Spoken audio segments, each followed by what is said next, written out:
सो hey guys, कैसे हैं आप सभी लोग। उम्मीद करता हूँ आप लोग सभी सेफ़ होंगे। तो आज की इस वीडियो में हम क्लास 12th के मैक्रो इकोनॉमिक्स के बारे में बात करेंगे और chapter number 1 circular flow of income यहाँ पर समझने वाले हैं। तो इस वीडियो को स्टार्ट करने से पहले मैं आपको बता दूँ कि कॉन्सेप्चुअल स्टडी करना बहुत ही ज़रूरी है। अगर आपके कॉन्सेप्ट क्लियर होते हैं तो डेफिनेटली आप बोर्ड एग्ज़ाम्स में 90+ स्कोर कर पाओगे। हर किसी स्टूडेंट का होता है ये ड्रीम कि वो अच्छा स्कोर करे, 90+ स्कोर करे, उसके पेरेंट्स जो है बहुत ही ज़्यादा खुश हो जाएं और रिलेटिव्स भी हमारे खुश रहें। आप अच्छा स्कोर करोगे, हर किसी को खुशी होगी। तो मैं आपसे यही कहना चाहता हूँ कि कॉन्सेप्ट को अच्छे से समझो, अच्छे से आप उसको प्रिपेयर करो एंड अच्छे मार्क्स लेकर आओ। तो बिना किसी देरी के स्टार्ट करते हैं। तो सर्कुलर फ्लो ऑफ इनकम, नाम में ही आंसर छुपा है, यानी कि इनकम का सर्कुलर फ्लो। इनकम जो है सर्कुलेट कर रही है, घूम रही है। कहाँ घूम रही है ये हमें समझना है। तो सबसे पहले मैं बात बता दूं कि इनकम का नेशनल इनकम में, यानी कि हमारे देश की इकोनॉमी में, हमारे देश की इनकम में बहुत बड़ा ही कंट्रीब्यूशन होता है और ये बेसिक से स्टार्ट होता है।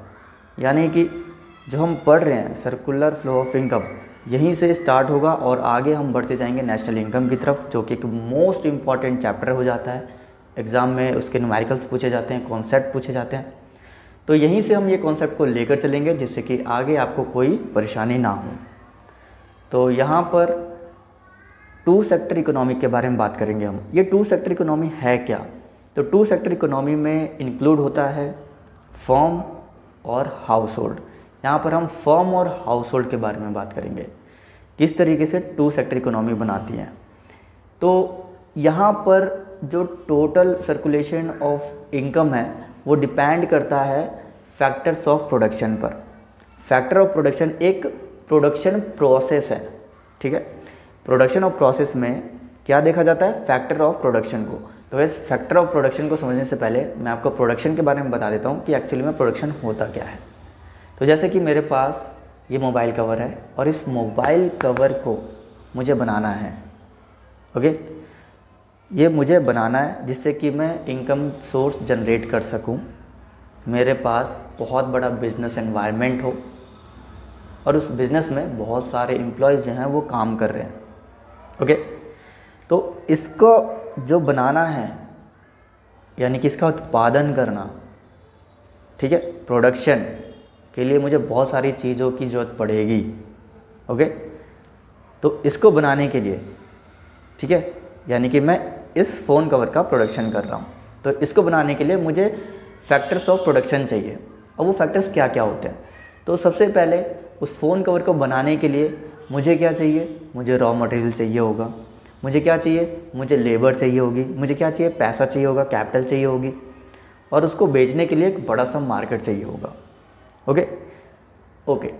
देन अब बात आती है कि उसको बनाने के लिए जगह की ज़रूरत होती है, ठीक है। एक मुझे क्या करना है? एक मैन्युफैक्चरिंग प्लांट लगाना है, तो उसके लिए मुझे लैंड की ज़रूरत पड़ेगी, ओके। बेसिक सा लैंड की ज़रूरत पड़ेगी।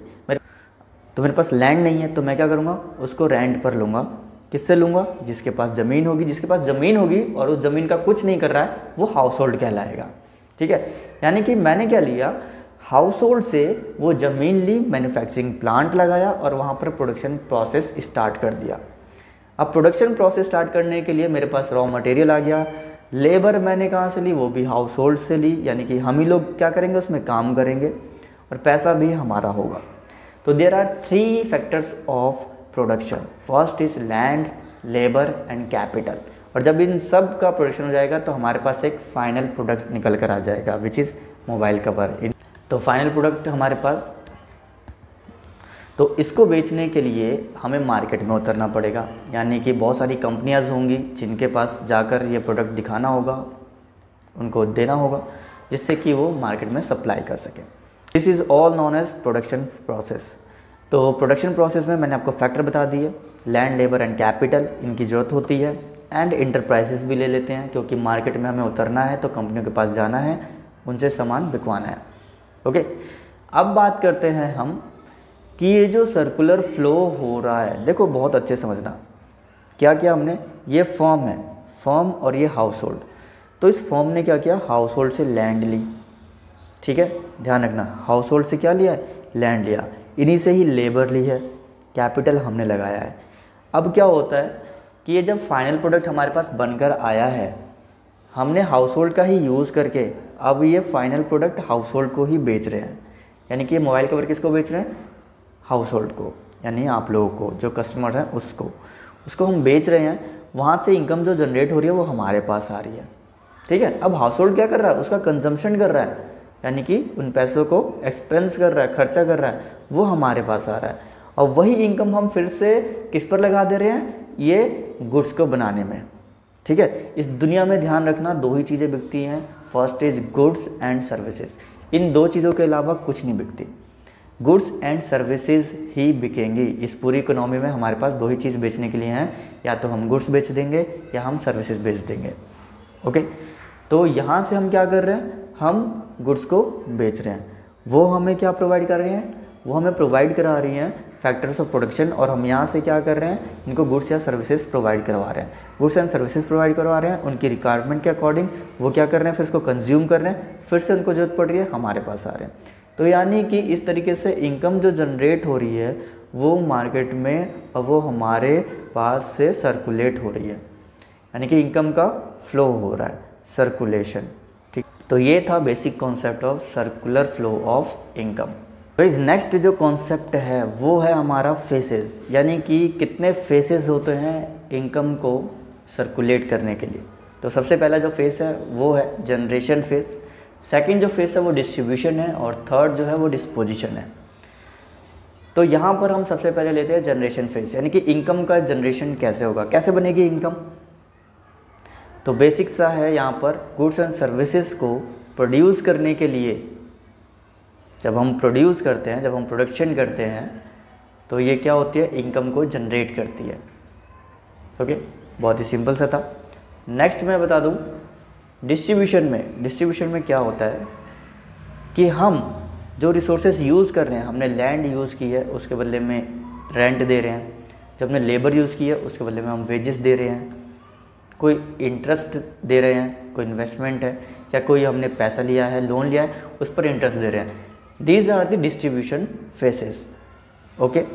अब बात करते हैं हम डिस्पोजिशन की। डिस्पोजिशन में क्या होता है कि जब आपके पास फाइनल प्रोडक्ट आ जाता है तो उसको हम मार्केट में बेचते हैं, एंड देन हाउस होल्ड जो है उसका कंजम्पशन करती है, कंजम्पशन यानी कि उसको यूज़ करती है, और वहाँ से क्या होता है कि इनकम जनरेट होती है, यानी कि फर्म के पास फिर से क्या आ जाता है, पैसा आ जाता है, फिर से वो प्रोड्यूस करती है, फिर हाउस होल्ड को बेचती है, हाउस होल्ड कंजम्पशन करता है, फिर से पैसा जनरेट होता है, फिर उसको गुड्स एंड सर्विसेज में लगा देती है। तो इस तरीके से जो है डिफरेंट फेसेस में इनकम का जनरेशन होता है और सर्कुलेशन होता है, ठीक है।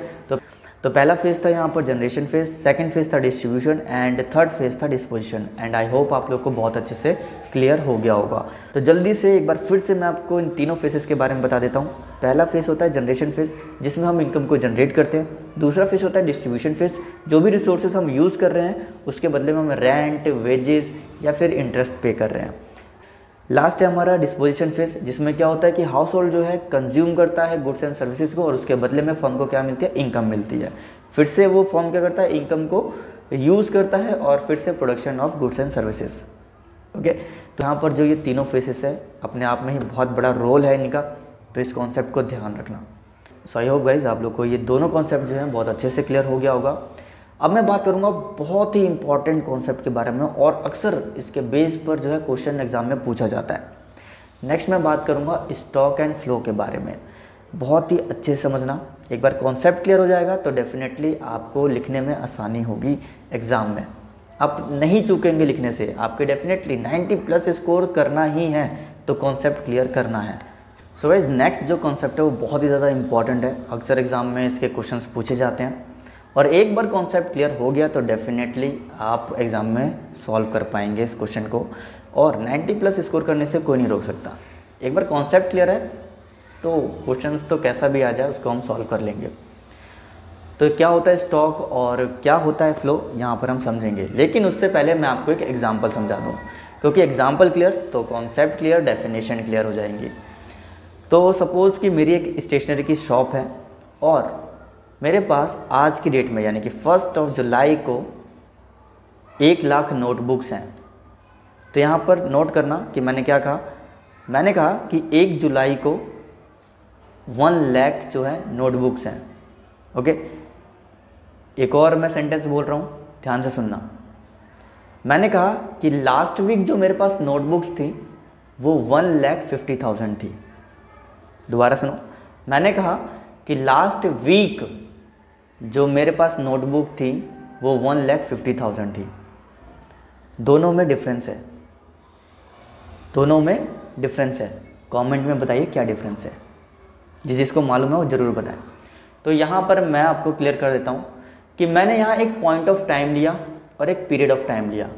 यानी कि पॉइंट ऑफ टाइम मतलब 1 जुलाई को मैंने बोला कि 1,00,000 नोटबुक्स हैं, और मैंने पीरियड ऑफ टाइम लिया क्या कि मेरे पास लास्ट वीक में 1,50,000 नोटबुक्स थी। तो there is a difference, point of time and period of time. तो जहाँ पॉइंट ऑफ टाइम आता है वो होता है स्टॉक, एंड जहाँ पीरियड ऑफ टाइम आता है वो होता है flow. Okay, so I hope आपको क्लियर हो गया होगा।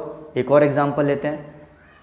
सपोज गवर्नमेंट की तरफ से 30 जून 2022 में 1,00,000 हाउसेस जो हैं यानी कि घर प्रोवाइड करवाए गए हैं पब्लिक को। 1,00,000 कब? 30 जून 2022 को। ध्यान से सुनना। और दूसरा सेंटेंस में क्या कहता हूँ कि लास्ट ईयर जो है 1,00,000 हाउसेस प्रोवाइड किए गए थे पब्लिक को गवर्नमेंट की तरफ से।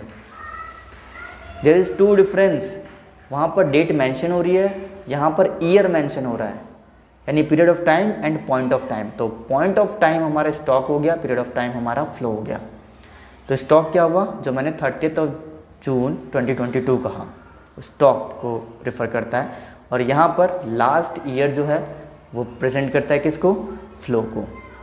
तो आई होप इस एग्जांपल के थ्रू भी आपको क्लियर हो गया कि स्टॉक क्या है एंड फ्लो क्या है। तो डेफिनेशन की बात की जाए तो there is a variables, it refers to the variables, किसको? पॉइंट ऑफ टाइम को, जो कि स्टॉक है। एंड फ्लो क्या मेजर करता है? ये भी वो वेरिएबल्स है जो मेजर करता है पीरियड ऑफ टाइम को। पीरियड ऑफ टाइम में क्या क्या आएगा? वीक आ जाएगा, अ डे आ जाएगा, अ ईयर आ जाएगा, और पॉइंट ऑफ टाइम में डेट्स आ जाएंगी, एक पर्टिकुलर डेट को रिप्रेजेंट करेगा। ठीक है, तो आई होप आपको बहुत अच्छे से क्लियर हो गया कि स्टॉक क्या है एंड फ्लो क्या है। गाइस आज की वीडियो में बस इतना ही। आई होप आप लोग को ये कॉन्सेप्ट जो है बहुत ही अच्छे से क्लियर हो गया होगा। कॉन्सेप्ट क्लियर है तो डेफिनेटली 90+ स्कोर कर पाओगे। 90+ स्कोर करना हर किसी स्टूडेंट का ड्रीम है ये। तो कॉन्सेप्ट समझते जाओ, फिर कैसा भी क्वेश्चन आ जाए वो हम सॉल्व कर लेंगे। तो एक क्विक रिवीजन मैं आपको दे देता हूँ कि जो आज हमने पढ़ा उसको आप नोट डाउन कर पाओ और अच्छे से नोट्स बना पाओ। तो सबसे पहले हमने पढ़ा सर्कुलर फ्लो ऑफ इनकम, कि किस तरीके से जो है इनकम का सर्कुलर फ्लो होता है प्रोडक्शन प्रोसेस को यूज़ करके। प्रोडक्शन प्रोसेस में हमने 3 चीज़ें पढ़ी, लैंड, लेबर, कैपिटल, एक और एंटरप्राइजेस। ठीक है, इन सब का यूज़ करके हमने क्या किया? गुड्स एंड सर्विस को प्रोड्यूस किया, जिससे कि हाउस होल्ड ने उसे कंज्यूम किया। कंज्यूम करने के बाद फर्म को जो है इनकम जनरेट हुई, फिर से उसने गुड्स एंड सर्विस को प्रोवाइड किया। नेक्स्ट हमने पढ़ा फेसेस के बारे में, generation, distribution and disposition. Generation में हमने इनकम को जनरेट किया फैक्टर ऑफ प्रोडक्शन का यूज़ करके। डिस्ट्रीब्यूशन में हमने जो रिसोर्सेज यूज़ किए हैं उसके बदले में रेंट दिया, वेजेस दिए, इंटरेस्ट दिए। और डिस्पोजिशन में हमने क्या किया है? कंज्यूम करके गुड्स का फिर से हमने इनकम को जनरेट किया है। किसके बीच में? हाउस होल्ड और फर्म को।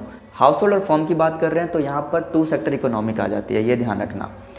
उसके बाद लास्ट जो था हमारा स्टॉक एंड फ्लो के बारे में। स्टॉक एंड फ्लो, स्टॉक एक पॉइंट ऑफ टाइम को लेकर था और फ्लो जो हमारा पीरियड ऑफ टाइम को लेकर था। कहीं भी अगर डेट मेंशन है तो आप ये समझ सकते हो कि क्या ये स्टॉक के बारे में बात कर रहा है। कहीं भी अगर a day, a year mention है, अ मंथ, तो वो क्या कर रहा है? पीरियड ऑफ टाइम की बात कर रहा है। तो ये स्टॉक और ये flow. So guys I hope आप लोग को एक क्विक रिवीजन भी समझ में आ गया होगा। जल्दी से नोट डाउन कर लो, आप दोबारा से देखकर नोट डाउन कर सकते हो। अच्छे से जो है नोट्स बना लो, जिससे कि एग्ज़ाम में बहुत ही ज़्यादा हेल्पफुल हो। ये शॉर्ट टिप्स हैं जो कि बहुत ही ज़्यादा हेल्प करती हैं। तो नेक्स्ट वीडियो में मिलते हैं कुछ और टॉपिक के साथ और बहुत ही इंटरेस्टिंग कॉन्सेप्ट के साथ। एंड कॉन्सेप्चुअल स्टडी करते जाओ और अपने सपने को पूरा करते जाओ। लास्टली मैं यही कहना चाहूँगा कि अगर आप इस चैनल पर नए हैं तो चैनल को सब्सक्राइब जरूर करें। ऐसे ही वीडियोस के लिए, वीडियो पसंद आ रही है तो लाइक ज़रूर करें, शेयर जरूर करें और कमेंट में मुझे ज़रूर बताएं कि कैसी लगी आपको ये वीडियो, और कोई टॉपिक चाहते हैं आप जो मैं समझाऊँ तो वो भी मेंशन जरूर करें। मिलते हैं अपनी नेक्स्ट वीडियो में, तब तक के लिए goodbye, take care and all the best.